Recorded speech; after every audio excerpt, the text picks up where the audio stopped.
Sir. Good evening, ma'am. Ready? Yeah. Please share your PPT once to check. Sure.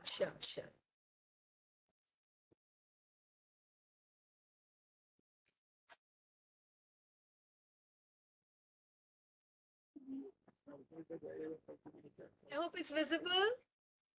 Yeah, absolutely.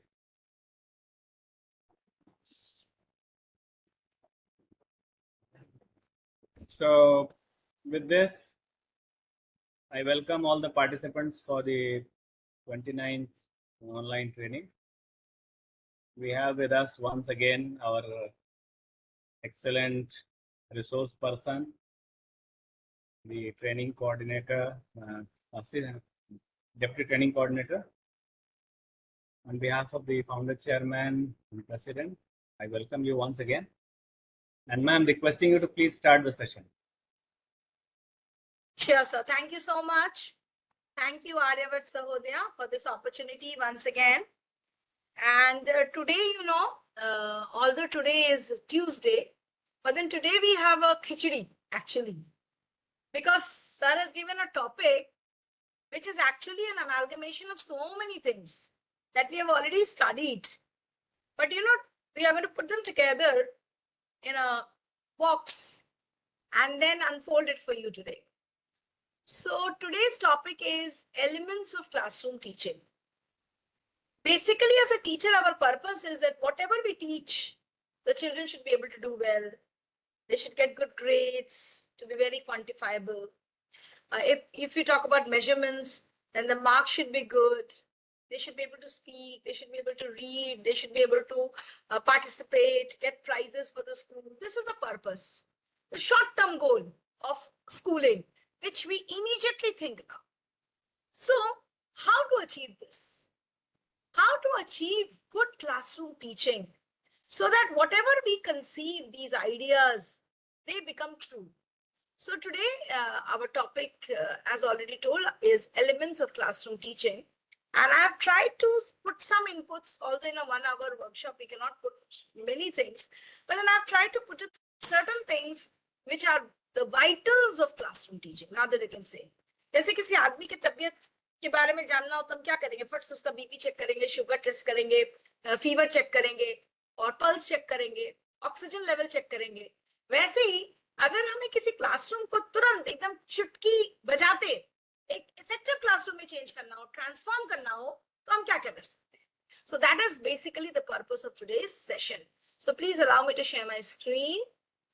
And here we go. I hope it's visible to all of you. So I'll just put myself into slideshow view so that it is easily visible. Okay. I'll hide the windows. I hope it's visible now. Now the topic is elements of classroom teaching. And I'm Mithali Mukherjee with you today, Principal Millennium World School, Patna. You know, dear friends, in this topic, I have added a word. I have added learning. Because we all think we are teachers. So what is our duty? Our duty is to teach. I'm sorry, I differ a little. I believe our duty is not to teach. Our duty is to check whether learning is happening or not. So if you are going to teach in the classroom effectively, efficiently, if you're going to be a good teacher in the class, then definitely learning has to take place. So rather, you can put up a topic as like this also, elements of classroom learning. So always remember, my dear friends, that teaching and learning will always happen hand in hand. If you are teaching, they should learn. If they are learning, means somebody is teaching. Maybe you are not teaching.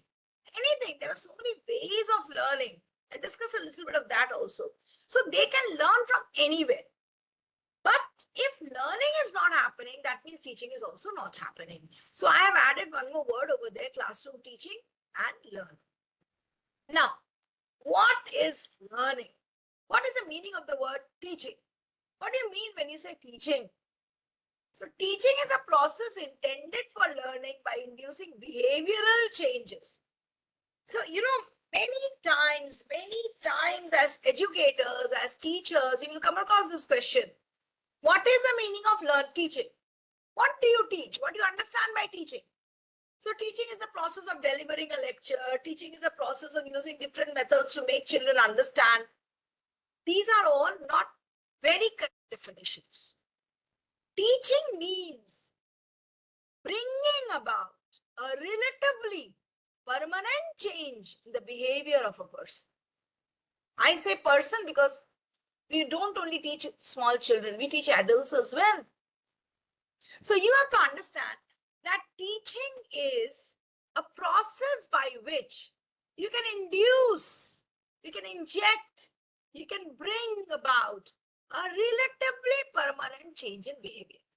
जैसे मान लीजिए मुझे हर बात पे गाली देने की आदत है, ठीक है? मैं एक अच्छे स्कूल में मेरी एडमिशन हो गया, मेरे टीचर ने मुझे अच्छी अच्छी बातें समझाई, मेरे टीचर ने मुझे पढ़ाया, मेरे टीचर ने मुझे 10 लोगों के साथ उठना बैठना सिखाया, मेरे टीचर ने मुझे ये समझाया कि गाली देना बुरी बात है, तो धीरे धीरे क्या हुआ, मेरे गाली देने की आदत छूट गई। और जब गाली देने की आदत छूट गई तो सालों सालों सालों सालों के लिए छूट गई, और जब सालों के लिए छूट गई तो ऑलमोस्ट मेरे लाइफ टाइम से गाली खत्म हो गई। This is called teaching. Teaching means bringing about a relative change in permanent change in the behavior. Now, when I say behavior, what do I mean? What do you mean when you say the behavior of this person is very bad? The behavior of this person is very good. अरे इसका क्या behavior एकदम मन खुश हो गया. What do we mean by this? What do you actually mean when you use the word behavior? So as teachers, you should know that behavior word is a very broad, vast word. Behavior के अंदर basically 3 चीजें आती हैं. Number 1 knowledge, number 2 skill, and number 3 is attitude. जैसे मान लीजिए आप कहीं गए और आपने किसी की बहुत अच्छी अच्छी बातें सुनी, उसके बात करने का तरीका बहुत अच्छा था, आपने कहा वाह क्या बिहेवियर था, क्या पोलाइट इंसान था यार, क्या हम्बल था, क्या डाउन टू अर्थ था. मतलब आपने उसकी इतनी अच्छी अच्छी बातें सुनी, इसकी वजह से आपको लगने लगा कि बहुत हम्बल है, ये बहुत ऑनेस्ट है, ये बहुत अच्छा है, XYZ. You are fascinated. फिर आप कहीं गए तो आपने देखा ये इंसान जो इसका एटीट्यूड कितना अच्छा है, ये कितने अच्छे से बात करता है, कितने बढ़िया से किसी को माफ कर देता है, किसी के प्रॉब्लम्स को सॉल्व कर देता है, कितना ऑनेस्ट है, तो आप कहते हैं वाह क्या बिहेवियर इस इंसान. This is attitude. तीसरा होता है बिहेवियर में स्किल्स. मान लीजिए आप देखिए कि एक इंसान बहुत स्टेज पे सबसे खूब अच्छे से बातें कर रहा है, सबके साथ आई कांटेक्ट किया हुआ है, तो आप कहते हैं वाह क्या बिहेवियर था उसका, इतना अच्छा गाना गाया, लेकिन देखो जरा सा भी ईगो नहीं. तो always remember behavior actually is a sum total of 3 elements: the knowledge, the attitude, and the skill of the person. So remember when I say teaching is a process which can bring about a relative permanent change in behavior, yani relative permanent change in the knowledge quotient, in the attitude quotient, and the skill quotient. ये 3 चीजें अगर आप touch करते हो किसी बच्चे के life का, तो आप उसके बिहेवियर में परमानेंट चेंज ला सकते हैं. टीचिंग इसी का नाम है. अब सवाल ही उठता है कि बच्चे सीखते कैसे हैं. Are you the only source of learning for the children? वैसे तो हमारा टॉपिक आज का क्लासरूम टीचिंग है, लेकिन फिर भी सिर्फ आपको 1 मिनट में ये बता देना चाहूंगी कि हाउ डू चिल्ड्रन लर्न. ये जो बिहेवियर चेंज की बात कर रहे हैं, बिहेवियर चेंज कैसे होता है, यानी बिहेवियर मतलब आप समझ जाइएगा 3 चीजें: knowledge, KSA, K for knowledge, S for your skills, and A for attitude. तो बच्चा सबसे पहले तो रिस्पॉन्स से सीखता है. मान लीजिए किसी ने उसको एक थप्पड़ मारा तो वो रोने लगा, किसी ने उसको गाल ऐसे कर दी तो वो मुस्कुराने लगा, किसी ने उसको टिकल किया तो वो हंसने लगा. तो दिस इज रिस्पॉन्स. इसके बाद इंसान अपने नॉलेज के थ्रू बिहेवियर में चेंज लाता है. हम सीखते हैं बहुत सारी बातें जीवन में, कि जाली लगा देना, हम बहुत सारी बातें जीवन में सीखते हैं. क्या सीखते हैं? तो भाई पब्लिक के सामने ऐसे बैठना चाहिए, पब्लिक के सामने ये काम नहीं करना चाहिए, ये काम कॉन्फिडेंशियल है, जोर से नहीं बात करना चाहिए फोन पे, तो रोज नहाना चाहिए. This is knowledge. We learn from knowledge. और नॉलेज क्वेश्चन जैसे जैसे हमारा बढ़ता है, हमारे बिहेवियर में वैसे वैसे चेंजेस होती रहती है. तीसरा है कंस्ट्रक्टिविज्म, यानी मेंटल मॉडल्स। कंस्ट्रक्टिविज्म एक अपने आप में एक इंस्टीट्यूशन फॉर लर्निंग है, और इसमें बहुत सारे मॉडल्स हैं कि आपके ब्रेन को हम कैसे कंस्ट्रक्ट करते हैं so that you are prepared for new things in your life. Next way mode of learning is experientialism, यानी आप अपने एक्सपीरियंसेस से सीखते हैं। आप साइकिल पे चलते हैं, आप किसी तरीके से गलत कुछ कर देते हैं, आप गिर जाते हैं। When you fall down, then you realize अरे ये काम करने से मैं गिर जाता हूँ, अगली बार आप वो काम नहीं करते हैं। You learn through your own experiences. And finally, you know, when we grow up, we learn from social and contextual levels. जैसे एक बच्चे को कोई फर्क नहीं पड़ता, वो जमीन पे बैठ के चिल्लाना शुरू कर देगा, रोना शुरू कर देगा, ठीक है। लेकिन अगर आप बड़े हो गए हैं तो आप जमीन पे बैठ के नहीं रोइएगा 10 लोगों के सामने, आपको लगेगा नहीं दुनिया मेरे बारे में क्या कहेगी, लोग मेरे बारे में क्या सोचेंगे। So as we grow up, you know, we become social bonded bonds. So you know what happened, that because of the social bondage, हम बहुत कुछ नहीं करते हैं, कॉन्टेक्स्ट के हिसाब से हम काम करते हैं। कोई चिल्लाता है तो हम भी शायद चिल्लाएंगे, कोई हमें मारेगा तो हम भी मारेंगे, कोई अच्छे से बात करेगा तो हम भी अच्छे से बात करेंगे, मे बी। तो according to context your behaviour में चेंज हो सकता है। कोई चिल्लाता हो तो कोई बहुत जोर से चिल्लाता हो, कोई दूसरा आदमी तो शांत हो जाता है। So these are the different ways people learn. Okay, but now today's session our focus is on classroom teaching. So ये classroom teaching कैसे करेंगे? So again मैंने teaching के साथ ये learning word add कर दिया है, because again re-emphasize on the point that if you are teaching, learning must happen. If learning is not happening, means you are not teaching. I'm sorry for being so blunt, but fact यही है कि teaching and learning always go hand in hand. Okay, so classroom teaching के elements हैं क्या, पहले उनको आप identify कि classroom teaching शुरू कहाँ से होता है और खत्म कहाँ पे होता है। What is classroom teaching? So classroom teaching is a cycle, ठीक है। ये सबसे अच्छा आप समझ सकते हैं इस साइकिल से, जिसको हम लोग कहते हैं लार cycle, LAAR। L for learning outcomes या learning objectives, A for activities, A for assessment, and R for reflection.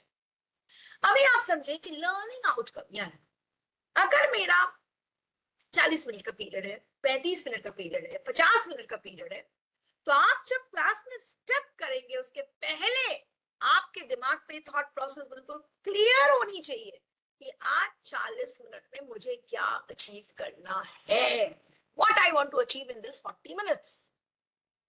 और सिर्फ आपको ही नहीं, I must emphasize here that your student should also be aware that what my teacher is going to teach me in the next 40 minutes. I repeat, what my teacher is going to teach me in the next 40 minutes. Did you understand what I'm trying to say? जैसे मान लीजिए कि मुझे तो पता है कि आज का topic elements of classroom teaching, और आपको पता ही नहीं है, तो आप पूरे 1 घंटा ये सोचते रहेंगे मैम क्या पढ़ा रही है, मैम क्या पढ़ा रही है, आज क्या टॉपिक है, आज हमें क्या सीखना है, और इसी सोच में रह जाएंगे और कुछ नहीं सीख पाए। लेकिन अगर आपको पहले से पता है कि ये मेरे आज का टॉपिक है, तो आप ये पूरे टॉपिक में आपकी रुझान इस तरफ होगी कि भैया एलिमेंट्स ऑफ क्लासरूम टीचिंग क्या क्या है। So you know, I think all schools should mandate it that the teacher should write the learning outcome on the board, learning objective on the board when the teacher enters the class. And before leaving the class, the teacher should check that the learning outcome has been achieved or not. अब आप कहेंगे ma'am कभी आप outcome कह रही है, कभी आप ऑब्जेक्टिव कह रही है, इसका क्या मतलब है? मैं तुरंत बताने वाली हूँ आपको अगले स्लाइड में। नेक्स्ट लर्निंग आउटकम डिफाइन हो गया। नेक्स्ट एक्टिविटी, आप क्या क्या करेंगे, कुछ भी, आप कूदिए, फांदिए, राइम्स करिए, गाना गाइए, लेक्चर दीजिए, डेमोन्स्ट्रेशन कीजिए, टेस्ट, जो भी आपको करना हो, whatever you do, instructional practices जिसको हम लोग कहते हैं, that is known as activity. ये सारा हो गया आपका। इसके बाद आप एसेस जरूर करिए। हम नॉर्मली कब एसेस करते हैं? PT1 में, SA1 में, कि भैया मेरा बच्चा कुछ सीखा कि नहीं, मेरा बच्चा कुछ समझा कि नहीं। लेकिन हम चाहते हैं कि आप असेसमेंट रोज करिए, every day, whatever you are delivering, you must assess the child is understood or not. So please remember that assessments should be done well in advance and measure your learning.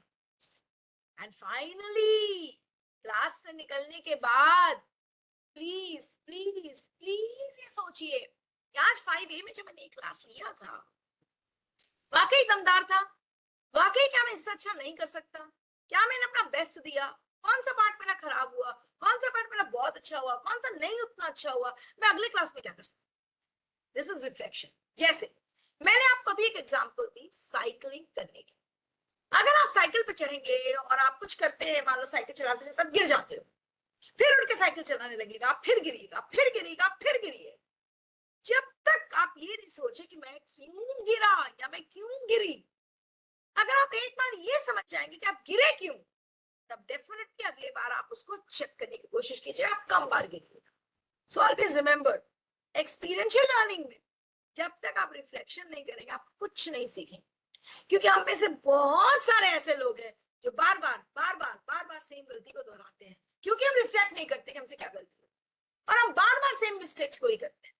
लेकिन अगर आप reflect कर लीजिएगा तब आप कभी वो गलती नहीं करेंगे। नेक्स्ट, इसी को मैंने ये डायग्राम ड्रॉ किया है। आपका लर्निंग आउटकम क्या है? Intended learning outcome. इंटेंडेड मैं क्यों कह रही हूँ, क्योंकि हो सकता है आपने लर्निंग आउटकम कुछ रखा हो कि आज मैं कॉन्केव एंड कॉन्वेक्स लेंसेज के बारे में डिफरेंसेस बच्चे को समझा दूंगी, लेकिन हो सकता है उस क्लास में कुछ ऐसा हुआ हो, कुछ ऐसा क्वेश्चंस आ गया हो, कुछ बच्चे ने कुछ ऐसी बदमाशी कर दी या किसी की तबीयत खराब हो गई, आप अपने लर्निंग आउटकम को पूरा नहीं कर पाए। डेफिनेट है ना कि अगले दिन फिर से करेंगे, आप छोड़ तो नहीं देंगे उसको। इसीलिए we always say intended learning outcome. जब वो आउटकम अचीव हो जाए then we can say learning outcomes have been achieved.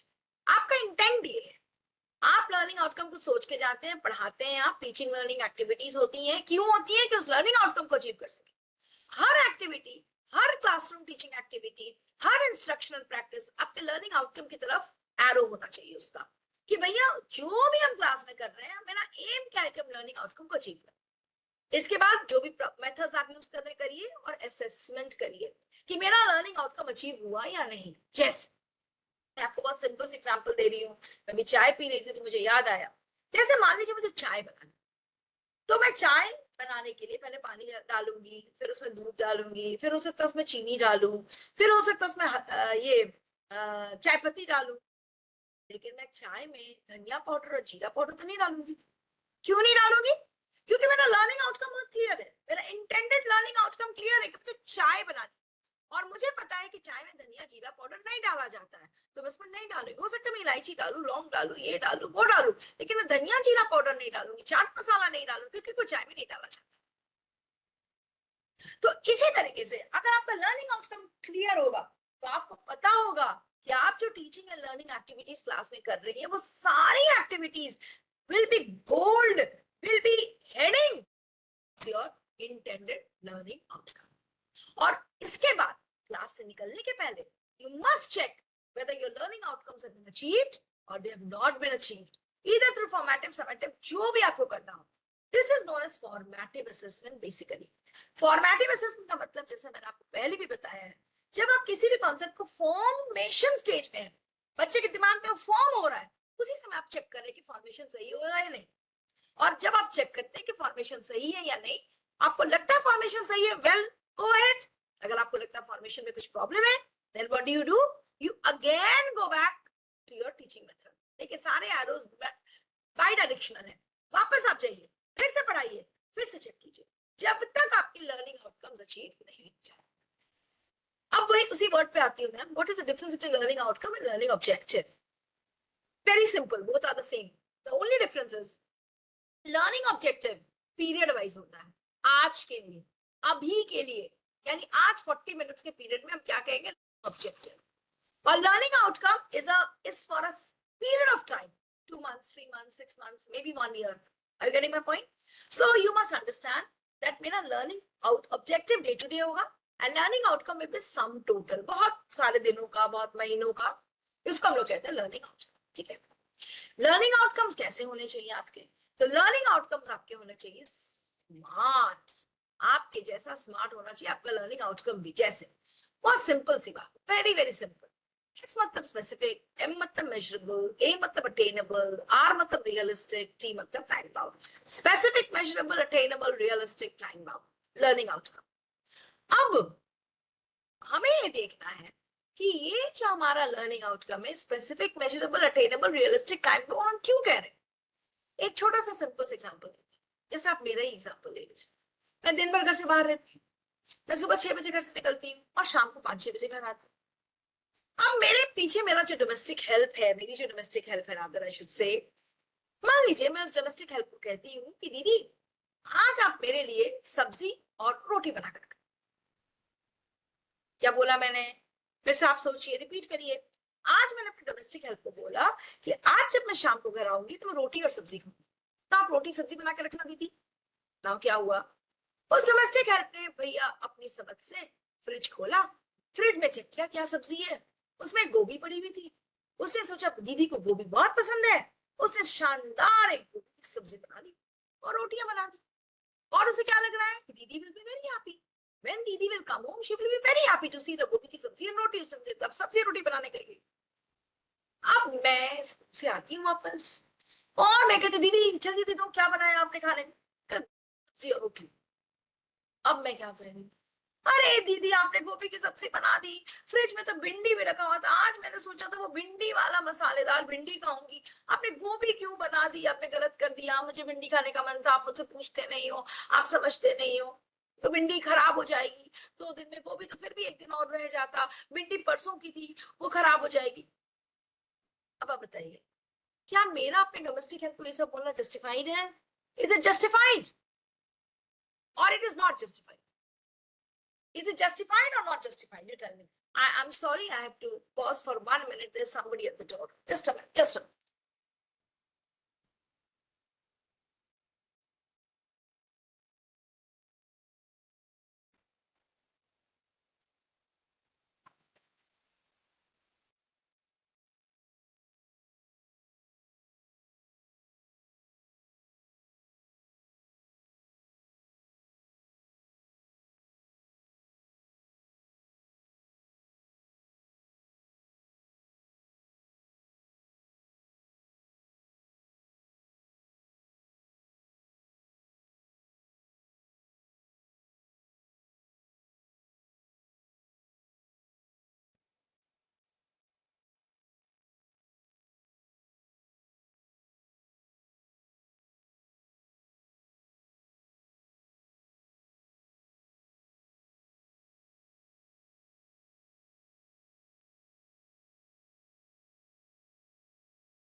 Sorry for this. I'm really sorry.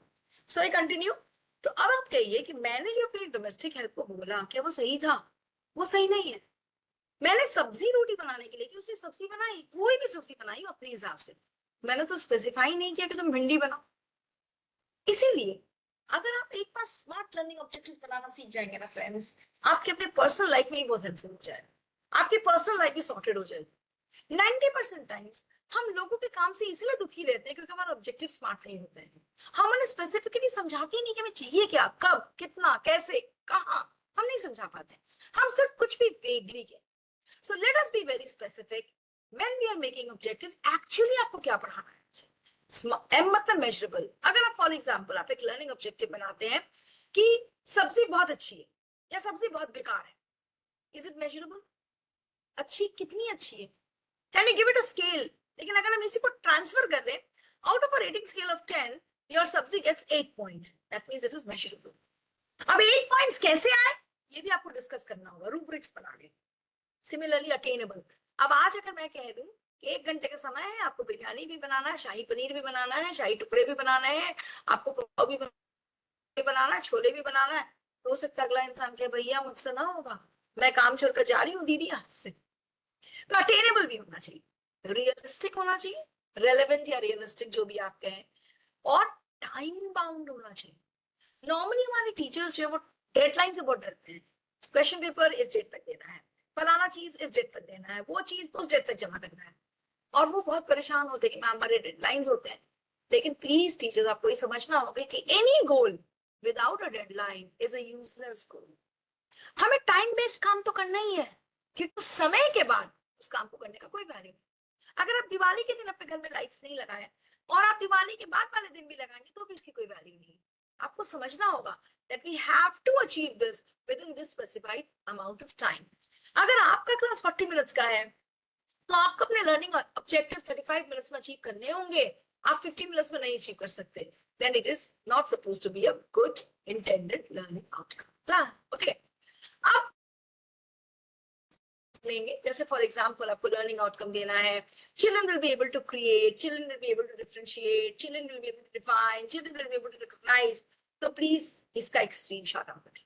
ये सारी वर्ब्स ब्लूम्स टैक्सोनॉमी के डिफरेंट लेवल से, ये तो मैं बहुत बार आप लोगों को बता चुकी हूँ, और यहीं से आप ये वर्ड्स चूज करेंगे, वर्ब्स चूज करेंगे to frame your learning outcomes, your learning objectives. Now एक लर्निंग आउटकम मैं आपके साथ डिस्कस करूंगी, समय की थोड़ी सी पाबंदी है, और उसके बाद मैं जाऊंगी अगले टॉपिक की तरफ। Students will do better in mathematics. अब मैं आपको ये बता रही हूँ, क्या ये स्पेसिफिक है? बेटर का मतलब क्या होता है? क्या ये मेजरेबल है? बेटर कैसे मेजर करेंगे? आपने तो बताया नहीं ना, 5%, 10%, 15%, 20%, how will you measure it that it has been achieved और नॉट? अटेनेबल भी नहीं है, रेलेवेंट है, they should do better in mathematics, time bound नहीं है। कब तक बेटर करना है? 1 साल में, 2 साल में, 3 साल में, 5 साल में, 6 महीने में, 2 महीने में? वेल नाउ इसी गोल को हम स्मार्ट गोल बना देते हैं। देखिए बहुत सिंपल है, this year every student will score better in mathematics को हम चेंज कर देते हैं, स्मार्ट गोल बना। During the year 2021, all students of grade 10 will improve their score in CBSE examination by at least 10%, enhancing conceptual understanding and problem solving skills. यानी ये तो 5 चीज पे हम काम करेंगे। कब तक? 2020-21 के मार्च तक ऐसा हो जाएगा। क्लास 10 के लिए सीबीएसई एग्जामिनेशन में कितना परसेंट बेटर? 10% बेटर। क्लियर?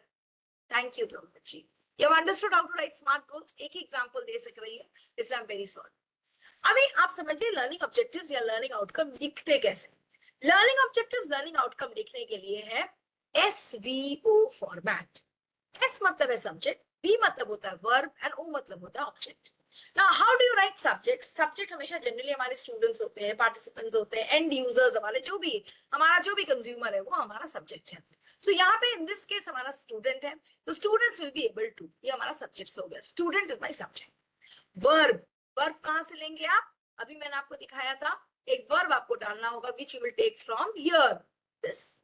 याद रखिए इसमें कहीं भी वर्ब नहीं है अंडरस्टैंड, क्योंकि अंडरस्टैंडिंग को आप मेजर नहीं कर सकते, अंडरस्टैंडिंग को आप गिन नहीं सकते, अंडरस्टैंडिंग को आप समझ नहीं सकते, अंडरस्टैंडिंग को आप अटेन नहीं कर सकते। हाँ, अंडरस्टैंड की जगह कुछ वेग वर्ड की जगह आप स्पेसिफिक वर्ड्स यूज कीजिए, जैसे summarise, interpret, classify, compare, contrast, infer, relate, whatever you want to use. ठीक है, तो आप S प्लस V हो गया।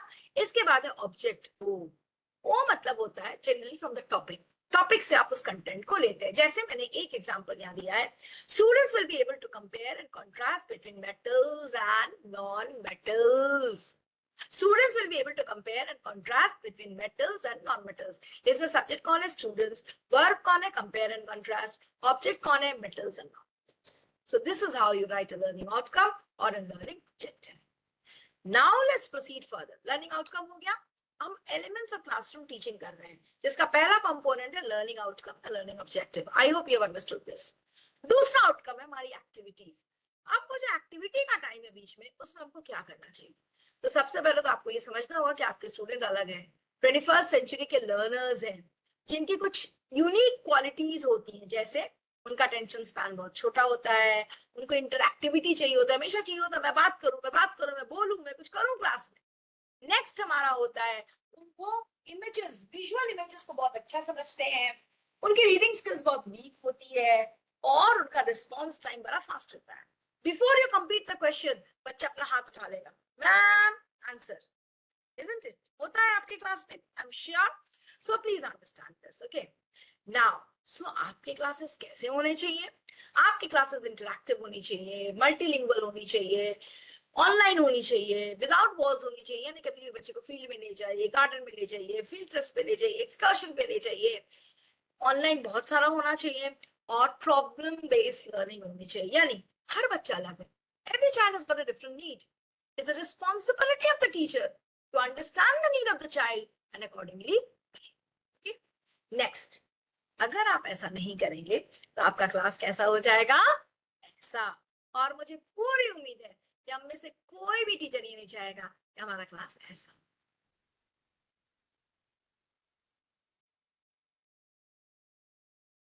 अब आपको मैं बताऊंगी, अगर आप अपने क्लास को ऐसा नहीं बनाना चाहते हैं तो आपको क्या क्या करना चाहिए। What all you should be doing so that your class doesn't become like this. Your class is energetic, bubbly, full of love, and full of positive, small noise factors. Everybody is happy in the classroom. A lot of learning is happening. How will it happen? It happens like this. This is the key to a successful classroom. Please इसको अच्छे से समझिए। अगर आप एक effective teacher हैं तो आपकी इफेक्टिव लर्निंग क्लासरूम्स होंगी। कब? कब? जब आप अपने बच्चे को इंगेज रखें। जैसे मान लीजिए आजकल एक नया वर्ड चलता है, engagement. What is the meaning of engagement? भाई मेरी शादी नहीं हुई है अभी तक, मैं एंगेज नहीं हूं, मैं किधर भी कुछ भी कर सकता हूँ, इधर देख सकता हूँ, उधर देख सकता हूँ, नए नए फ्रेंड्स बना सकता हूँ, लेकिन एंगेजमेंट हो गई इसका मतलब मैं फिक्स हो गया, मैं ना इधर देखूंगा ना उधर देखूंगा। Now I know this my goal, this my life.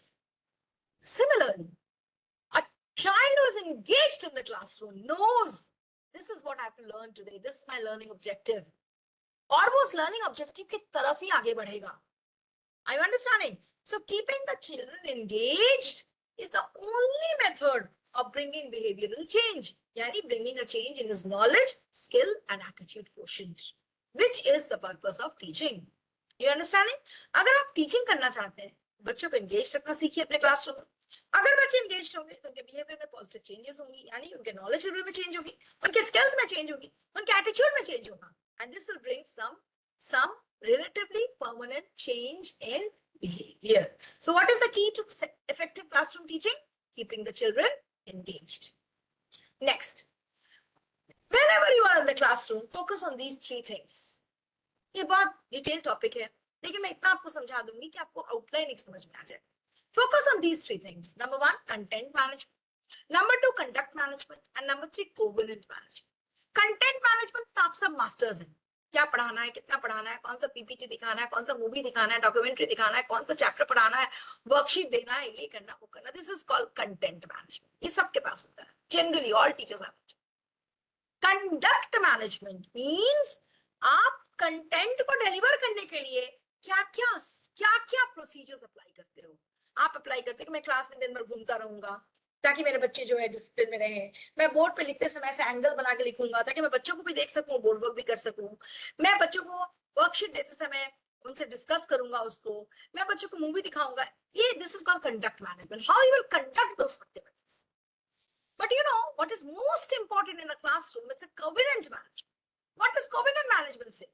Covenant management says कि आपके क्लासरूम में एक ऐसा सोशल स्ट्रक्चर होना चाहिए जहां बच्चा बच्चा और बच्चा टीचर दोनों एक दूसरे से बहुत खुश रहे, यानी interpersonal relationship in the classroom should be high.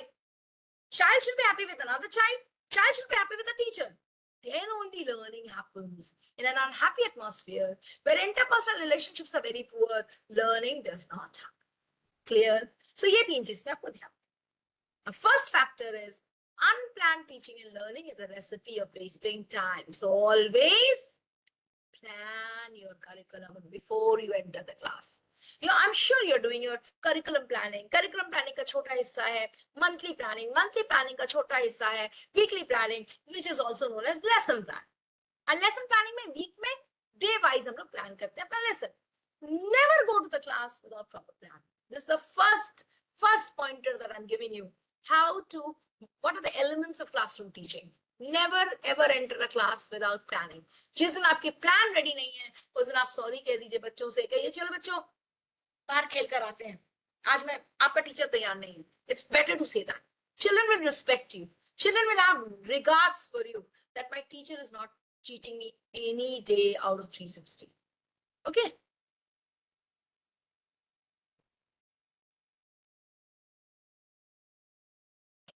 Teachers are the masters of their subject, which you all are, of course. They are well prepared and well organized. They know एक के बाद पहला ये करेंगे, फिर दूसरा ये करेंगे, फिर तीसरा ये करेंगे. They are enthusiastic. They are not dull. and happy, enthusiastic, warm and approachable. अभी आप ऐसे टीचर मत बन जाइए कि आप मास्टर हैं, आप एकदम ऊंची जगह पर हैं, सब आपसे ले रहा है कुछ, आप तक पहुंच नहीं सकता. Be approachable, alert and watchful, firm, reasonable, fair and consistent. You are firm also, you are reasonable also. You are fair also, you are consistent also. And they have clear and moderated speech. Communication skills should be very, very good. Okay. Now, when I say, look at this previous slide, which says that the teacher is well prepared and well organized. So when you prepare yourself, do you prepare for only 5 children in the class, 10 children in the class, or you prepare yourself for the entire 40 students of your classroom and sometimes even more than that? So please remember, as a teacher, you should know the VARK theory, V-A-R-K, VARK theory.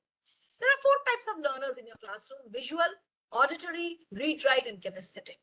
तो जब भी आप किसी topic को पढ़ाएं तो कोशिश कीजिए कुछ विजुअल होना चाहिए. यानी आपने एक माइंड मैप बना दिया, कॉन्सेप्ट मैप बना दिया, एक चार्ट दिखा दिया, एक डॉक्यूमेंट्री दिखा दी, एक मूवी दिखा दी, स्मार्ट क्लास में कुछ दिखा दिया, एक पेपर का कुछ विजुअल बनाकर दिखा दिया. उसमें कुछ ऑडिटरी होना चाहिए, यानी आप बोले वो सुने. कुछ रीडिंग राइटिंग वर्क होना चाहिए, जैसे कुछ कॉपी वर्क, कुछ ब्लैक बोर्ड वर्क, कुछ वर्कशीट वर्क, और उसमें कुछ एक्टिविटीज होनी चाहिए. Kinesthetic means where you use your body. कुछ एक्टिविटीज होना चाहिए, hands on skills होना चाहिए, learning by doing होना चाहिए. Then your children will learn the best. Next, as a teacher, you must take care of the multiple intelligences of your students. Please remember, this is a very important element of classroom teaching, which we tend to forget. We think all children are learning in the same way. जिसकी maths अच्छी है, जिसकी physics अच्छी है, जिसकी logical analysis अच्छी है, वो बहुत अच्छा स्टूडेंट है. अरे जो गाने में बहुत अच्छा है वो इंटेलिजेंट नहीं. No. The only thing is, please teachers, you understand multiple intelligences.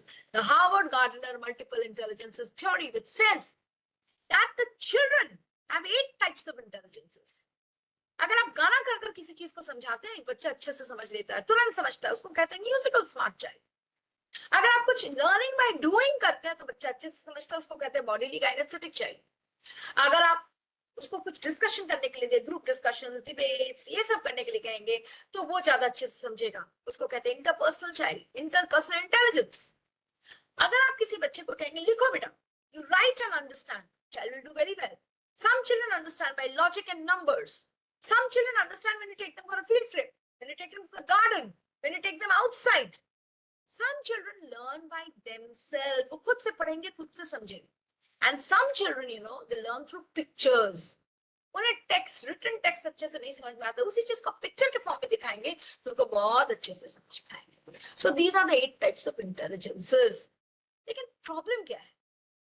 अब आप सुनिए प्रॉब्लम ये है कि हमारे टीचर्स ये समझते हैं कि सिर्फ हम लेक्चर देकर या एक आध डेमोन्स्ट्रेशन करा दिया, एक आध एक्टिविटी करा दी, मेरे बच्चे सीख जाए. आप सीनियर क्लासेस में जाएं, आप क्लास 1 से लेकर क्लास 12 तक में जाएं, आप कितनी बार गाना गाकर बच्चों को समझाते हैं? आप कितनी बार आप कितनी बार रोल प्ले करके समझाते हैं? आप कितनी बार बच्चों को फील्ड में ले जाकर समझाते हैं? आप कितनी बार बच्चों के साथ एक्टिविटीज करते हैं, like group discussions, like debates, like quizzes, to make them understand a topic? आप कितनी बार बच्चे से कहते हैं बेटा ये टॉपिक लाइब्रेरी में जाकर पढ़ना, ये 4 किताबें, इसमें से आपको सब कुछ मिल जाएगा, सो दैट रीड राइट बच्चे को भी कोई मौका मिले पढ़ने का. जैसे जैसे हम सीनियर टीचर होते जाते हैं, जैसे जैसे हम सीनियर क्लासेस में चलते जाते हैं, हम ये समझते हैं कि भाई पढ़ाने का एक ही तरीका है और वो है लेक्चर मेथड. और जितना ज्यादा हम लेक्चर मेथड की तरफ बढ़ रहे हैं उतना हमारे बच्चे फेल कर रहे हैं. Because everybody is not an auditory learner. You have visual learners, you have auditory learners, you have read write learners, and you have kinesthetic learners in your classroom. And इसके अलावा there are 8 types of intelligent children in your classroom. Even if I'm a visual learner, तो आप मुझे visual spatial intelligence मेरी बहुत developed है, उसको use करिए. मेरा म्यूजिकल सेंस बहुत डेवलप्ड है, उसको यूज करिए. यानी गाना गा के समझाओ तो सब कुछ समझ में आ जाएगा. Are you getting my point? Okay, so you have to take care of this. Next very important element of classroom teaching is differentiated instruction. Please teachers, please you have to understand that everybody in your classroom is not the same. 2 बच्चे मेरे class में ऐसे हो सकते हैं जिनको कुछ extra help की जरूरत है। यानी ये मत समझिए एक्स्ट्रा हेल्प की जरूरत है मैं स्लो लर्नर्स मीन कर रही हूँ, they can be genius also. आपने नॉर्मली क्लासरूम लिया, जो स्लो लर्नर है उसको भी कुछ समझने में दिक्कत होगी, और जो जीनियस है वो कंप्लीट बोर होगा आपके 40 मिनट में, क्योंकि उसको सब कुछ आता है, वो बोर हो गया, उसको मजा ही नहीं आपकी क्लास में। तो इन दोनों टाइप के लर्नर्स के लिए आपके पास कुछ एक्स्ट्रा होना चाहिए, कुछ एक्स्ट्रा। जैसे आप पिज्जा खरीदने जाते हैं तो वो कहता है एक्स्ट्रा चीज, एक्स्ट्रा मेयोनीज, एक्स्ट्रा डिप, है ना। सिमिलरली आपको भी अपने पढ़ाते समय उस एक्स्ट्रा डिप का ख्याल रखना होगा। यानी एक बच्चा ऐसा है मेरा जिसको नहीं, इसके अलावा थोड़ी सी चीज की जरूरत है, दे दीजिए उसको। एक बच्चा है मेरे क्लास में जो उसको सब आता है, उसको कुछ ऐसे क्वेश्चन दे दो जिसको बनाने में उसको मजा आए। वो सारे बच्चों के लिए नहीं है, सिर्फ उन 2 बच्चों के लिए। टीचर भी यही सोच के देता है कि सिर्फ वो दोनों बच्चे इस क्वेश्चन को कर पाएंगे। यानी when you are setting up a question paper, when you are setting up a worksheet, when you are giving homework, जिसको अब एनईपी में हम लोग इंडिपेंडेंट प्रैक्टिस कहते हैं, होमवर्क वर्ड खत्म हो चुका है, इंडिपेंडेंट प्रैक्टिस वर्ड यूज होता है। तो जब आप होमवर्क दे रहे हो, जब आप वर्कशीट्स बना रहे हो, जब आप क्वेश्चन दे रहे हो, आप याद रखना कि आपके 2-4 क्वेश्चंस ऐसे भी होने चाहिए जो सिर्फ जीनियस बच्चों के लिए, आपके 2-4 क्वेश्चंस ऐसे होने चाहिए जो सबको ही कर सके मीडियोकर्स, और आपके 1-2 क्वेश्चंस ऐसे भी होने चाहिए जो आपके सो कॉल्ड स्लो लर्नर्स भी कर सके, so that nobody feels this class is not for me. Otherwise एक लॉट बच्चे होंगे आपके, वो ये फील करने लगे कि यार इस मैडम का क्लास तो मेरे लिए होता ही नहीं। समझ रहे? Next, so when we talk about classroom teaching, what do we mean?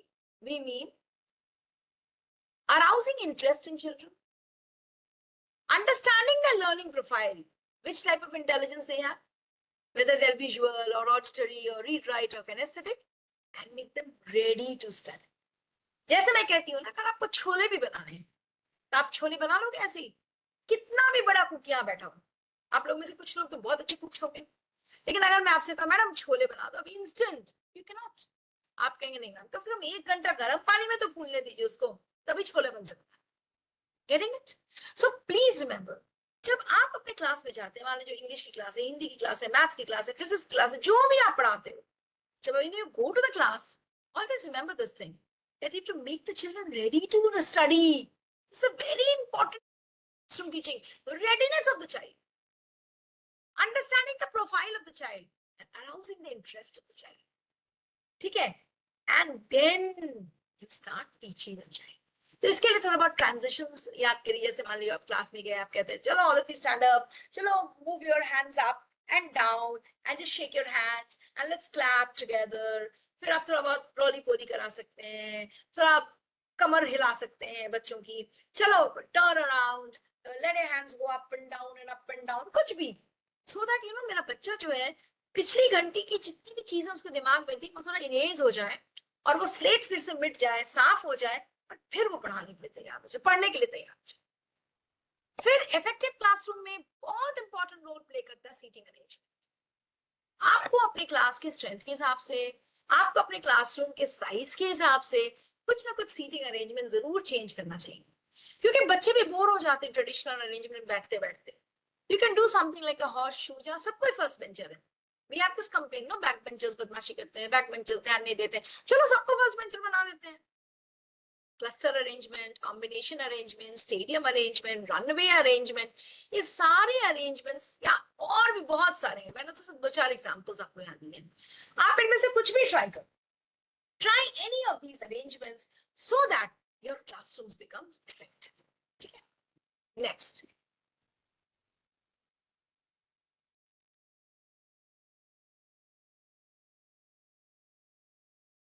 Time management. Time management is very, very important when you are actually teaching in the class. बहुत सारे टीचर्स की आदत होती है ना कि वो क्या करते हैं कि जब क्लास में घंटी एकदम बजने वाली होती है, बज चुकी होती है, वो एक पूरे बोर्ड पे कुछ ना कुछ लिख देते हैं और फिर बच्चे को कहते बेटा उतार लेना। और जो दूसरा टीचर एंटर करता है क्लास में, that teacher feels very annoyed, very angry, कभी कभी डांटते भी बच्चों को, I will not allow you to write. होता है आपके स्कूल में, होता है ऐसा?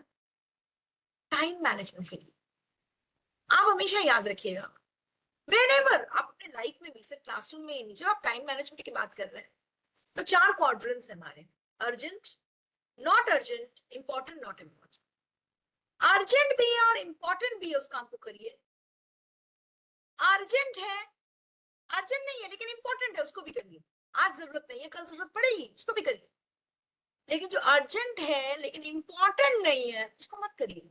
कुछ अनइम्पॉर्टेंट चीजों को अपनी लाइफ से हटाइए। और जो नॉट अर्जेंट है, नॉट इंपॉर्टेंट है, उसको तो बिल्कुल कभी मत करिए, never. This is the secret of time management. आज मैंने आपको इतना बड़ा एक सीक्रेट बता दिया। हम लोग सब टाइम के पीछे भाग रहे हैं। अगर आप ये सीक्रेट समझ जाएंगे तो टाइम आपके पीछे भागेगा। You will have time for everything, you will have enough time for everything. Please remember, urgent, not urgent, important, not important. कौन सा काम हमें कभी नहीं करना चाहिए? जो अर्जेंट भी नहीं है, इंपॉर्टेंट भी नहीं है। जैसे एफबी चेक करना, इंस्टा चेक करना, हर मिनट में मैसेज और व्हाट्सएप चेक करना, नहीं अर्जेंट एंड इंपॉर्टेंट। अगर अर्जेंट होगा तो वो रहेगा वही, भागेगा थोड़ी। लोग आपको फोन करके कहेंगे भैया ये काम तुरंत कर, लेकिन अब उसी काम में सबसे ज्यादा टाइम वेस्ट कर। तो आपको जो मैंने सेशन शुरू किया था लार के साथ, लर्निंग आउटकम, ऑब्जेक्टिव्स, फिर एक्टिविटीज, फिर असेसमेंट, फिर रिफ्लेक्शन, इसमें आपको याद रखना है कि अगर आपकी स्कूल में पीरियड 45 मिनट्स की होती है तो 5 मिनट्स फॉर लर्निंग ऑब्जेक्टिव या आउटकम्स हो गए, 20 minutes you will be teaching, that is activity. 20 plus 5 25 minutes हो गए। इसके अलावा आप 10 मिनट असेसमेंट करेंगे, 10 minute will be your assessment time, 35 minutes हो गए। और आपका जो बाकी 10 मिनट्स बचता है उसमें आप रिफ्लेक्शन करेंगे, होमवर्क देना हो होमवर्क देंगे, क्लास अरेंज करेंगे, ट्रांजिशंस करेंगे, और बहुत सारी ऐसी छोटी छोटी चीजें होती है जो क्लासरूम में करते हो। So basically when you go to the class, always remember, जो भी आपकी घंटी है उसका 50 मिनट ही आपका टाइम। अगर आपकी 40 मिनट की पीरियड है, 20 मिनट आपका है। अगर आपके 50 मिनट का पीरियड है, 25 मिनट आपका है। You can not teach for the 50 minutes, and this is the most common mistake we do. हम समझते हैं 50 मिनट्स हमें पढ़ाना है, तो आपने ना लर्निंग ऑब्जेक्टिव बताया, ना आपने एक्टिविटीज ही पूरी की, ना आपने असेसमेंट किया, ना आपने रिफ्लेक्शन किया। और व्हेन आई से एक्टिविटीज यानी learning instructions, instructional arrangements, I always mean to say activities are of 3 types. कुछ आप करते हो, कुछ आप और बच्चे मिलके करते हैं, और कुछ बच्चे करते हैं। यानी आपने एक टॉपिक पढ़ाया, फिर आप बच्चे के साथ उसको डिस्कस कीजिए, रिपीट, फिर आप बच्चे को कुछ काम दीजिए उस टॉपिक से रिलेटेड। ये सारा कुछ क्लासरूम में ही होना चाहिए। So this is known as I do, we do and you do. I मतलब टीचर डू, वी डू मतलब teacher and student do, and you do मतलब स्टूडेंट डज। ये तीनों चीजें एक्टिविटी सेक्शन में होनी चाहिए। यानी अगर 40-45 मिनट का पीरियड है तो 25-30 मिनट एक्टिविटीज होंगी जिसमें I do, you do, we do होंगी। उसके बाद लर्निंग आउटकम्स होंगे, फिर असेसमेंट होंगे, फिर reflection. Okay, next, efficient use of time in helping students achieve learning goals and making classroom a pleasant place for teachers and students. Otherwise, some teachers, पूरे time चिल्लाते रहते हैं, keep quiet, keep quiet, keep quiet. मेरा syllabus नहीं खत्म हुआ ma'am, मेरा syllabus नहीं खत्म हुआ, because they are poor in time management. Now, as a teacher, you should also be aware that there are 5 basic teaching styles. एक मैंने अभी बोला एक्सपर्ट, जो ये समझता है कि मैं बहुत ज्ञानी हूँ और सारे बच्चे मुझसे नॉलेज लेते हैं। फॉर्मल अथॉरिटी जो डिस्टेंस मेंटेन करते हैं, वो क्या नॉलेज देते हैं formally, they don't get involved. Personal model, जो वो टीचर्स होते हैं जो पर्सनल लेवल पे जाकर पर्सनल एग्जांपल्स दे देकर बच्चों को पढ़ाते हैं। फैसिलिटेटर वो टीचर होता है जो सिर्फ थोड़ा सा पुश करता है, बच्चे खुद ब खुद काम करते हैं। और डेलीगेटर वो होता है जो काम दे देता फिर आराम करता है, तुम करो। Thank you Indubhushan ji. Delegator वो होता है। तो आप कौन से टीचर हो? आपको ये जानना बहुत जरूरी है कि आप किस टाइप के टीचर हो। और अगर आप मुझसे ये पूछेंगे कि भैया कौन सा टीचिंग स्टाइल सबसे अच्छा होता है, तो मैं यही कहूंगी कि कोई भी टीचिंग स्टाइल सबसे अच्छा नहीं होता, कोई भी टीचिंग स्टाइल बुरा नहीं होता। You must have a variety of teaching styles. ये effective classroom teaching and elements of classroom teaching का सबसे बड़ा मुद्दा है कि एक टीचर हर टाइप के टीचिंग का एक्सपर्ट होना चाहिए। जरूरत पड़े अथॉरिटेटिव हो जाइए, जरूरत पड़े पर्सनल हो जाइए, जरूरत पड़े फॉर्मल हो जाइए, जरूरत पड़े फैसिलिटेटर हो जाइए, जरूरत पड़े डेडिकेटेड हो जाइए। ये switching over is also very very very important. Some teachers have a patent style और वो स्टाइल को कभी चेंज ही नहीं करते, इसलिए उनकी क्लासरूम टीचिंग बहुत इफेक्टिव नहीं होती। Next very important thing is don't focus on punishment, rather focus on positive discipline. Very well said Sneha ji, absolutely correct. Punishment की जगह आप पॉजिटिव डिसिप्लिन पे फोकस करिए। देखिए, डिसिप्लिन का मतलब होता है, ऑलवेज अंडरस्टैंड, डिसिप्लिन का मतलब होता है कुछ बताना, कुछ समझाना, कुछ टीच करना। और पनिशमेंट का मतलब होता है पेनाल्टी, पेन। तो क्या कोई टीचर अपने बच्चे को पेन देना चाहता है? No pen. Please don't give pen to a child, instead reinforce something. कुछ चीज सिखाने की कोशिश कीजिए अपने बच्चे को। सो पनिशमेंट पे विश्वास नहीं करके पॉजिटिव डिसिप्लिन पे विश्वास करिए। Finally, I would like to tell you that any classroom teaching is successful when the teacher explains, then repeats, rehearse, and reinforce. जैसे मैंने अभी आपको बताया, first I do, then we do, and then you do. यानी पहले मैं explain करूं, फिर मैं और आप मिलकर repeat करें, और उसके बाद आप खुद ब खुद करो, आपकी पढ़ाई reinforce हो जाएगी। अगर ये हैरी वॉन्ग की 3 सिंपल पॉलिसी को आप फॉलो करेंगे, तो आप देखेंगे आप क्लास में जो भी पढ़ाइएगा, कितना भी मुश्किल टॉपिक क्यों ना हो, बच्चे वहीं पे मास्टर हो जाएंगे, क्योंकि आपने पहले पढ़ाया, फिर उनके साथ प्रैक्टिस किया, फिर उनको खुद से करने को दिया। सो explain, rehearse and reinforce is very very important in classroom teaching. Next, I'm just giving you some methods. जब आप क्लास में पढ़ाएं तो सिर्फ लेक्चर मेथड पे फोकस ना करें, ऐसे बहुत सारे प्यारे प्यारे मेथड्स हैं, आप इनको यूज कीजिए, क्योंकि आपका क्लासरूम टीचिंग एकदम नेक्स्ट लेवल पे चला जाएगा। Like class discussions, brainstorming, role play, games, situation analysis, debate, story telling, dance, yoga, puppetry, rap song, quiz, meditation, drama, singing, questioner, painting, campaign, service, ये सारी पेडागोजिकल टूल्स। आपके पास एक वैरायटी ऑफ पेडागोजिकल टूल्स होने चाहिए। जैसे कि अगर आप रोज डीबीसी बनाएंगे, दाल भात चोखा, तो आप कितना ही अच्छा दाल क्यों ना बनाते हो, कितना ही अच्छा चोखा क्यों ना बनाते हो, आपके फैमिली मेंबर्स कहेंगे क्या मम्मी, क्या पापा, रोज रोज डीबीसी खिलाते हो।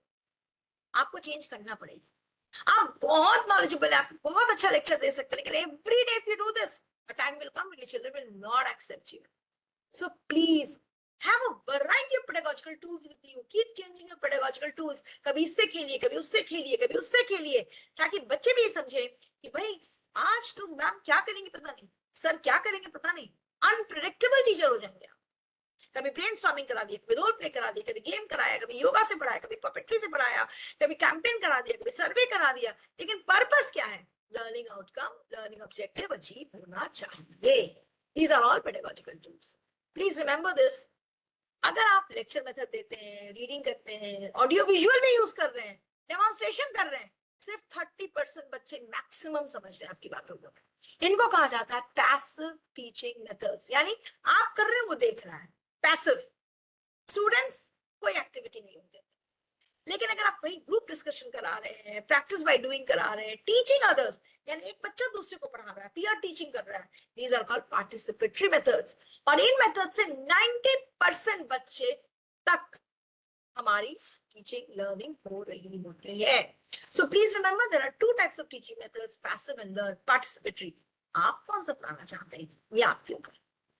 सो एक बार इसी से मैंने शुरू किया था, मैं इसी से खत्म करना चाहूंगी कि आपने लर्निंग आउटकम अचीव डिफाइन करें, आप अपने एक्टिविटीज करें जिसमें 3 हिस्से होते हैं, मैंने आपको बताया, I do, you do, we do and you do. फिर आप असेसमेंट करें, formative assessments of course when you are teaching. फिर घर जाकर रिफ्लेक्ट करें कि आज मैंने जो किया वो अच्छा था, नहीं अच्छा था, और अच्छा हो सकता था, कैसे हो सकता था, एक्सेट्रा एक्सेट्रा एक्सेट्रा, ताकि जब आप अगली बार उस क्लास में जाएं या किसी दूसरे क्लास में जाएं तो और बेटर काम, बेटर पढ़ा सकें। और मुझे पूरी उम्मीद है अगर आप इन सारी चीजों को याद रखेंगे, आपका क्लास हो जाएगा कुछ ऐसा। वैसा सोने वाला नहीं, this type of classroom we will have where good instructions help in preventing failure, frustration, boredom, and confusion in the classroom. So now the choice is yours, my dear teacher. What kind of teacher you want to become? You want to become want to have the previous classroom, they're always sleeping, or you want a classroom like this. So if you want a classroom like this, please remember the small elements that we have discussed today and take your class to the next level. Thank you so much. Thank you. Over to you for questions. Please, if you have any questions, you can ask. If you have any questions, dear teachers, you can please ask. Participants can ask question.